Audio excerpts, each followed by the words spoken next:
तर याच्यामधून आपापलं नेतृत्व दाखवून गावचं नेतृत्व दाखवून मोठे झालेले लोक आहेत.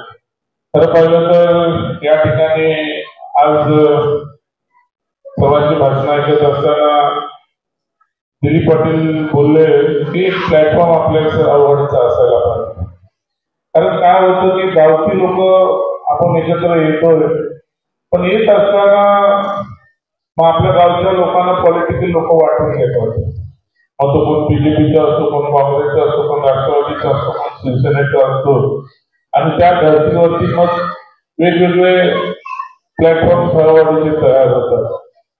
पण ही गोष्ट कटाक्षाने पाळायला पाहिजे की आपला तालुका आला आणि आपलं गाव आलं की आपण सर्व पक्षाची आपलं बाहेर ठेवून आपण एक गावची लोक म्हणून एकत्र येऊन आपण गावच्या विकासाकडे विकासाच्या दृष्टिकोनाकडे आपण पाहायला पाहिजे.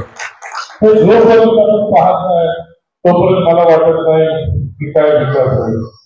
काय होतं की माणसं मोठी होत असताना स्वतः मोठी होत जातात, मग गावच्याकडे पण लक्ष देत नाही. मला मी असंख्य उदाहरण असे पाहिजे की गावच्या लोकांनी वर्गणी काढून एखाद्या माणसाला शिक्षण देऊन त्याला प्रतिष्ठा देऊन त्याला मोठं केलेलं असतं. पण तो व्यक्ती जेव्हा जेव्हा मोठा होत जातो, मोठा झाल्यानंतर ज्या लोकांनी आपल्याला मदत केली, ज्याच्यामुळे आपण पुढे आलोय, त्याच्याकडे त्यांनी मागे वळून पाहायला पाहिजे. तसं किंचितच लोक 10% लोक भेटतात, 90% लोक मग आपल्या स्टाईलमध्ये आपलं जीवन जगण्याचा प्रयत्न करत असतात.